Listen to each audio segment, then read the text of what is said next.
Okay, this is Craig with Very Good Gardening. I wanted to give you an update. This is my gardening sill until I have the grow room complete. Here's what I have so far. If you look here, this is that mint plant that I planted last week. It had perked up within an hour of planting it, and it has sent out a bunch of new roots. It now doesn't just come right out if you touch it. It's actually rooted in the pot.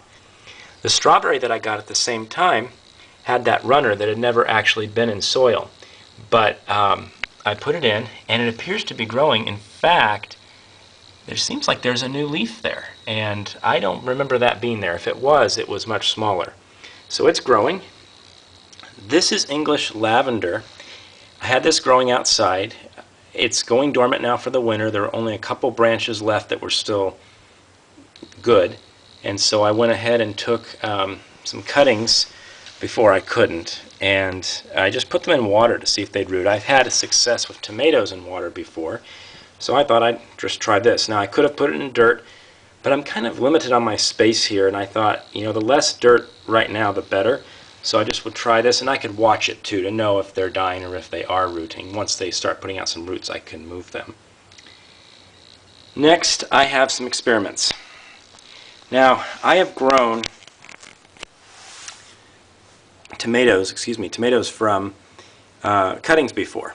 And in fact, that's what the center one is here. This one is just a cutting off of a tomato plant. I originally had a section in my garden I was going to put a greenhouse over for the winter. Just when I say a greenhouse, just some plastic. And I was going to try to grow tomatoes outside. And I haven't gotten around to it, and so I'm not sure if it's actually going to happen. So what I did was I took a branch off of one of the bigger plants and I put it in there to see if it would root, and it should root. The other two, this one and this one, these were in that same flower bed. These are actual plants, and they were smaller than most of the other plants in the bed, and so I went ahead and just ripped them out. They were in nice loose potting soil, and as you can see here, they've got a decent amount of roots with them. And I don't think I lost very many roots when I transplanted them. This is about what they had. I came in and washed them off and put them in the pots. This is an experiment. I've never done this before. I put these in on Friday, and I have had to cut a few branches off of this one, which is the original cutting I did not prune before I put it in.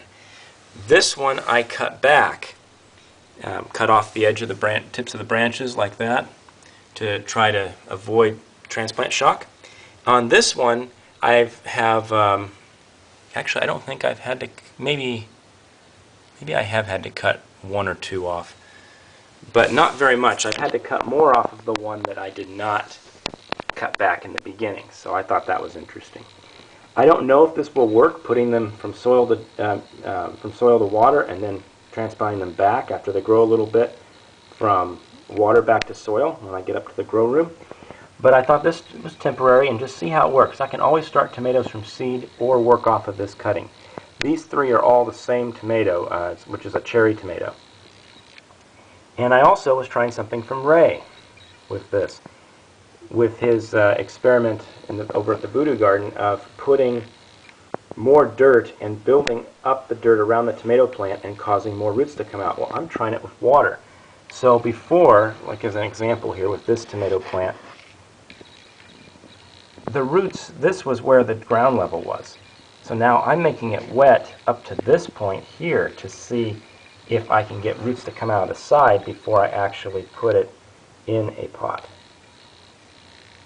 The avocado tree is off to the side. It's not really doing much better. I'm not sure if it's going to sprout or not. I don't have room for it at the moment. I need to fix it so I can put it back up here. And that's the update of my current plants. And I'll be adding more plants very, very soon.